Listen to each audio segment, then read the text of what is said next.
thank you all. It's great to be here. We really enjoy doing these sessions. It gives us a chance to get together, and doing the research that we've done for this thing is usually a lot of fun. Can everybody hear me okay?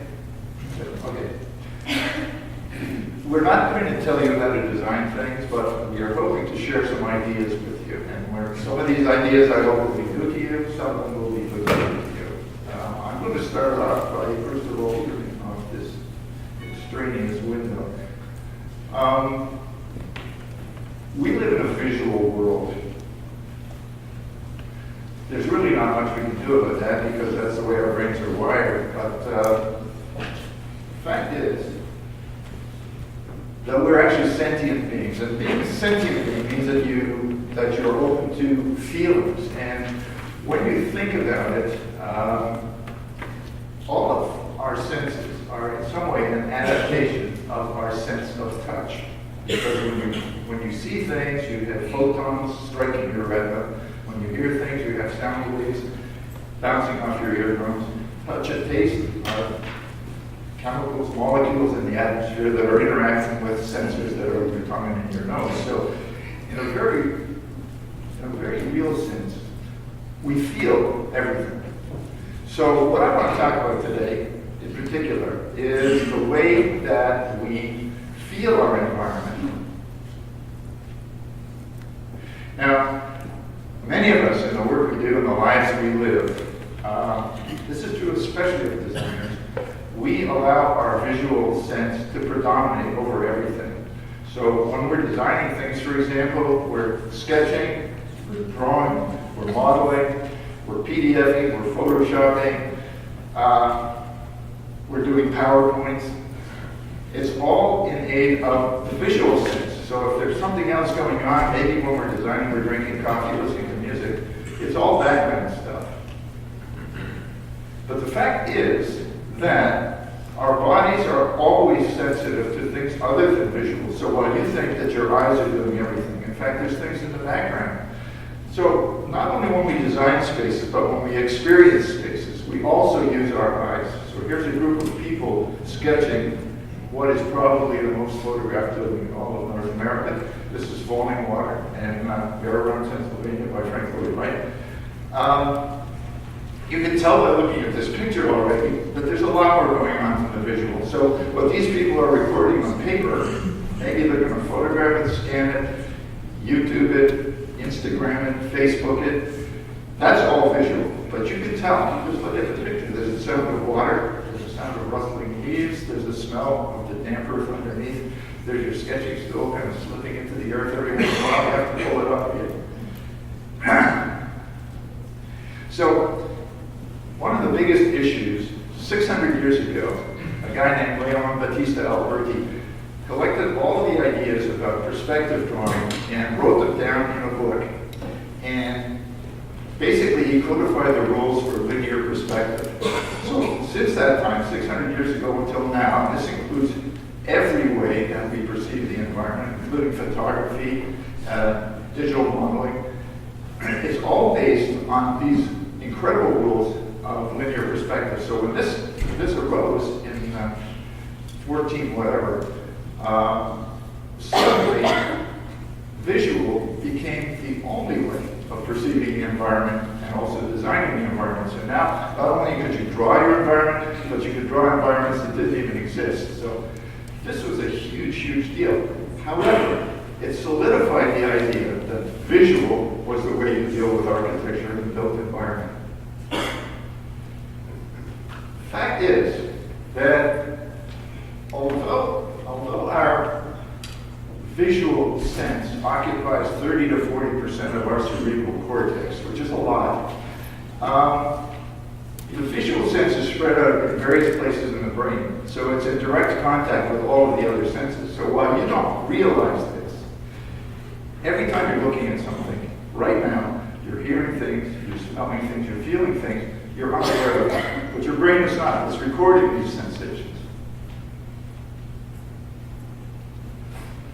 So, knowing this, that we live in a visual world, I decided last summer that I was going to do something called a blindfold tour.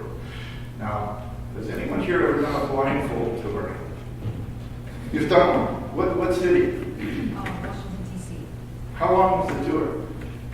About, short, it's about a half hour. Right, but it seems like an eternity. Yeah. So I did one in Toronto, which is where I live, and right down in the heart of the city. It was a Saturday morning, so it's very busy. There's tourists, there's shoppers, there's cars, trucks, domestic animals, everything, everywhere. And there I am with a blindfold, and I'm holding one end of an orange shoelace. And on the other end of the orange shoelace is the guy who's conducting the tour. So the trick was that he was going to take me through spaces that I was familiar with visually. And he was asking me to record my impressions without the visual sense. So these are the impressions that you're unaware that you're recording most of the time because you're looking. But when you can't look, then suddenly you have to pay attention to these other things. So the slide on the left is the Eaton Center in downtown Toronto. The slide on the right is the Kimball Center in Fort Worth, Texas. The reason that I'm showing you these two slides is because they have very, very strong sensory impact. So on the left, there's the sound and the freshness of the water in the environment. So when you have a blindfold on and you can't see them, these are things that are very welcome. In the Kimball Center, which I wasn't blindfolded to experience, the sense of the thermal sense of the temperature of the walls on either side, the texture of the stairs as you're walking up, and even the feel of the handrail is very, very special. So the Kimball Arts Center by Louis Kahn has some incredible sensory experiences.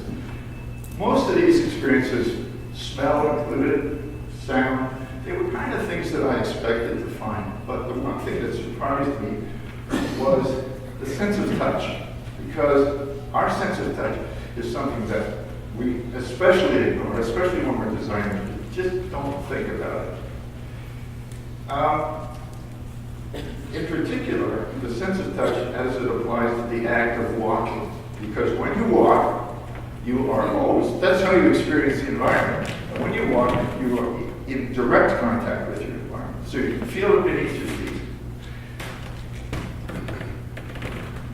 So this is something that Edward Muybridge observed 150 years ago. This is the very beginning of movie photography. He was more interested in the mechanics of walking. But the fact is, not only does walking put you in direct contact, physical contact with your environment, but our bodies also have a system called proprioception. And proprioception, as some of you know, is the inner sense of touch. So when you start to fall over, if you jump off a building and you're flying through space, your inner sense of touch says to you, oh my God, what are you doing? Because what it does, it senses the relative position of all your musculature and your skeletal system and your body organs. It's keeping tabs of these and said, it's going, mayday, mayday, this isn't right. So when you walk, here's somebody who's just beginning to walk.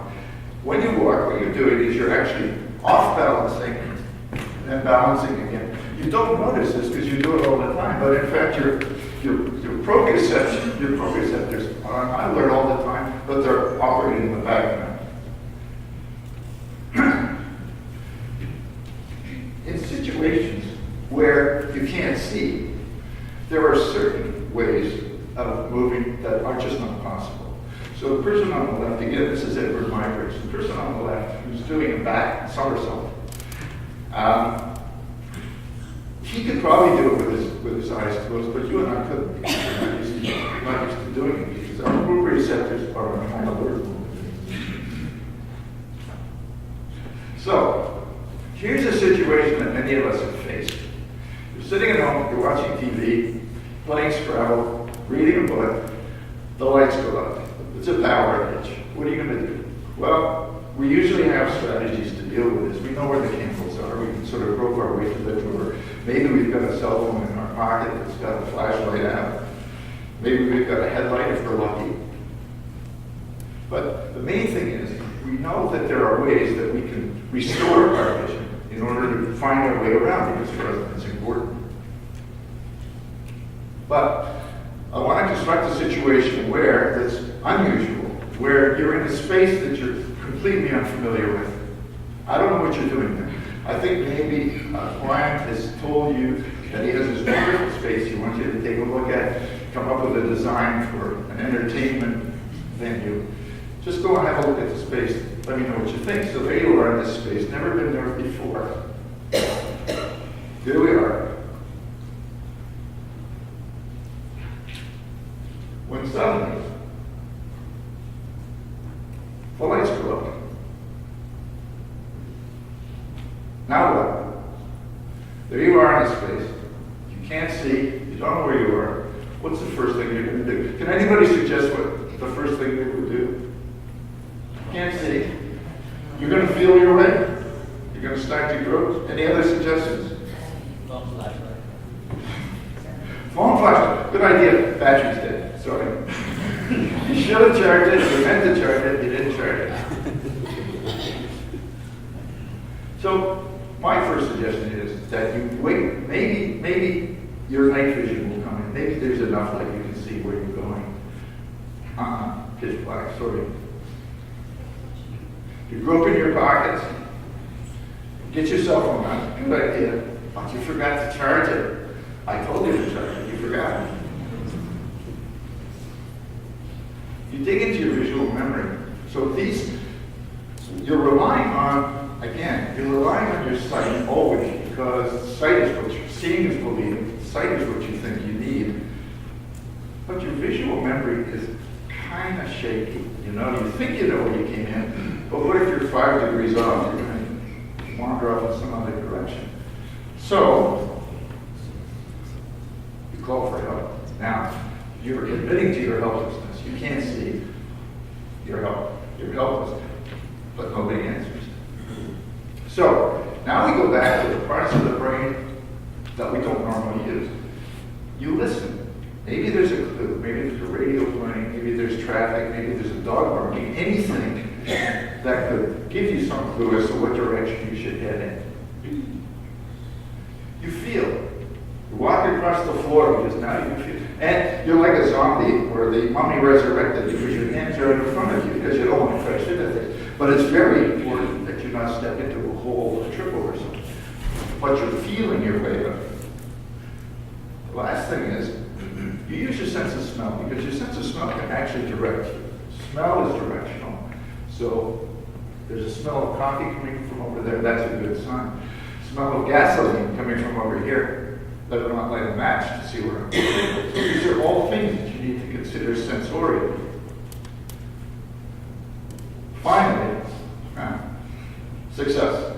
You find your way out of this space. You've used the background senses that you normally don't use. You come into the foreground in order to solve the problem that you need to solve and in order to feel your environment. So here are a couple of things I want you to keep in mind. Number one, that while you're busy looking at things, your other senses are engaged whether you know it or not. Two, if you're a designer, you can take advantage of these other things. When you're putting something into it, don't just think visually, think sensorially. Because if you don't, other sensations will come into play that you have no control over, and they may not reinforce the environment that you're trying to create. So think about these things. If you want to be an immersive designer, think about what immersion means. The last one, obviously, is a sense of touch, which is often overlooked. I like to say that if you're being a designer, think of yourself as a choreographer. Think of how people actually move through space. Not just what they see, but how they actually move. So there's a couple of examples. We recently designed a maze park. And one of the things in the maze park, I talked about this last year actually, one of the parts of the maze park was a water maze park. And this is an example of a water maze in Lima, Peru. And the trick of water is that it's an extremely tactile material. Not only do you feel it physically, but there's a thermal quality, there's the mist that kind of washes over you, and of course there's the sound of water splashing, which is a comforting sound. Another space that many of you will be familiar with, the High Line in New York, which is special because like a theme park, it lifts you out of your everyday experience. So you're treated to smells, that you wouldn't live in the city, so instead of, oh, my mood's been broken. Thank you. There's also thermal quality. Instead of heat rising off the pavement, you've got a nice breeze blowing over you. It's a very, very special heterotopia that exists, a space outside of space that exists in New York City. I want to show you this because as an architect, I was instructed always that what I want to create is spaces that are safe, that are efficient, that are comfortable, and if possible, pleasant. So when you're in the theme park business, you have access to something that most architects do not have access to, and that's the proprioception part of touch. So here are a bunch of people who are anything but comfortable. These people are extremely uncomfortable, and their proprioceptors are going crazy. They're loving it. So that's why I think that designing theme parks is the best job for an architect, because you don't have to make people comfortable, and they're really happy that you didn't make them comfortable. Last thing, virtual and augmented reality. These aspects are taking over, are assuming the responsibility for creating immersive environments. In fact, a lot of times when you talk about immersive environments, people assume you're talking about virtual reality, because now virtual and augmented reality can cover all of the senses, including touch and smell. So for us, I think as designers, it's important to protect reality as much as we can. We should embrace this technology, but we should never abandon actual physical reality. The last thing is that we hear a lot about sensory overload. We're constantly bombarded with inputs, sound, information, aromas, things we don't need. So we seek ways to alleviate that. So when we're walking in the city, we got earbuds in our ears. When we're going to buy food, it's all blister packed, so we don't have to smell it. Maybe some food doesn't smell so good. We design buildings, it's all about glass and steel, nothing harsh. What I'm saying is that you need to feel the environment. You need to be out there. You need to take the earbuds and just listen to the sounds of the city. Go to an Asian market, a spice market. Find out what it really feels like to have different kinds of smells. I'm not talking about the perfume department in the department store. That's one thing. I'm talking about actual smells. And I think that if you expose yourself, you feel the environment, you expose yourself to the environment, it will make you a better designer. So that's what I'd like to say.